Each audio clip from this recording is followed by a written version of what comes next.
എസ്ര എന്ന സിനിമയിലെ ഡിബൂക്ക് എന്ന പ്രേതത്തിന്റെ വസ്തുതകൾ അന്വേഷിക്കുമ്പോൾ ഡിബൂക്ക് വെറും മിത്ത് ആണെന്ന് പറയാനാവുമോ എന്നത് സംശയമാണ്. സിനിമയിൽ പരാമർശിച്ചതുപോലെ തന്നെയാണ് വിക്കിപീഡിയയിലും ഡിബൂക്കിനെ നിർവചിച്ചിട്ടുള്ളത്.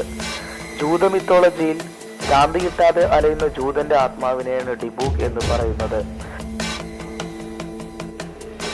ഡിബൂക്കിന്റെ ലക്ഷ്യം പലതുമാവും. ഒരുപക്ഷെ ഡിബൂക്കിന്റെ ലക്ഷ്യം പകരം വീട്ടലാവും, അല്ലെങ്കിൽ തിന്മ ചെയ്തത് കാരണം അലയുന്ന ഡിബൂക്കുകളുമാവാം. എന്നാൽ ഡിബൂക്കിനെ ആവാഹിച്ച പെട്ടി എന്ന സങ്കല്പം വരുന്നത് 2003 എഴുത്തുകാരനും ബിസിനസ്സുകാരനുമായ കെൽവിൻ മാനി എന്ന വ്യക്തിയുടെ ജീവിതാനുഭവങ്ങളിലൂടെയാണ്.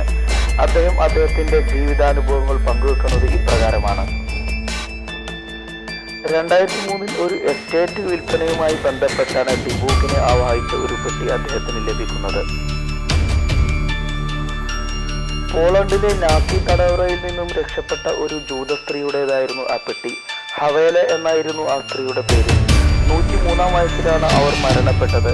അവരെ പറ്റിയുള്ള വിവരങ്ങൾ കെൽവിൻ മാനിക്ക് ലഭിക്കുന്നത് അവരുടെ പേരമകളിൽ നിന്നാണ്.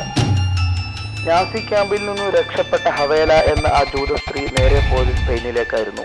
സ്പെയിനിൽ നിന്നുമാണ് അവർക്ക് ആ പെട്ടി ലഭിച്ചതെന്ന് അവരുടെ പേരമകൾ പറയുന്നു. അവരുടെ പേരമകൾ അവരെക്കുറിച്ച് വിവരിക്കുന്നത് ഇപ്രകാരമാണ്. അമ്മൂമ്മയുടെ തുന്നൽ മുറിയിലായിരുന്നു ആ പെട്ടി വെച്ചിരുന്നത്. അത് തുറക്കാൻ അമ്മൂമ്മ ആരെയും അനുവദിച്ചിരുന്നില്ല.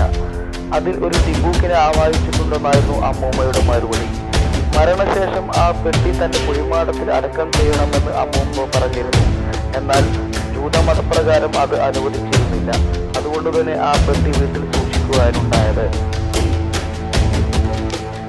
കെൽവിൻ മാനി ആ പെട്ടി സ്വന്തമാക്കിയതിനു ശേഷം അദ്ദേഹത്തിന്റെ ഷോപ്പിൽ വെച്ച് അത് തുറന്നു നോക്കി. 3 മുടിക്കെട്ടുകളായിരുന്നു അതിലുണ്ടായിരുന്നത്. നൂൽ കൊണ്ട് ബന്ധിച്ചിരുന്നു ആ മുടിക്കെട്ടുകൾ.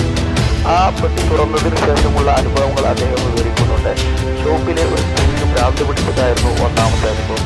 പിന്നീട് അദ്ദേഹത്തിന്റെ മാതാവിന് അനുഭവപ്പെട്ട അസുഖങ്ങളും അസ്വസ്ഥതകളും അദ്ദേഹം കൂടുതൽ വിവരിക്കുന്നുണ്ട്. അവസാനം അദ്ദേഹം ചെയ്തത് eBay എന്ന കച്ചവട സൈറ്റിൽ ആ പെട്ടി ഏലത്തിന് വെക്കുകയും അത് വിൽപ്പന നടക്കുകയും ചെയ്യുകയാണ് ഉണ്ടായത്.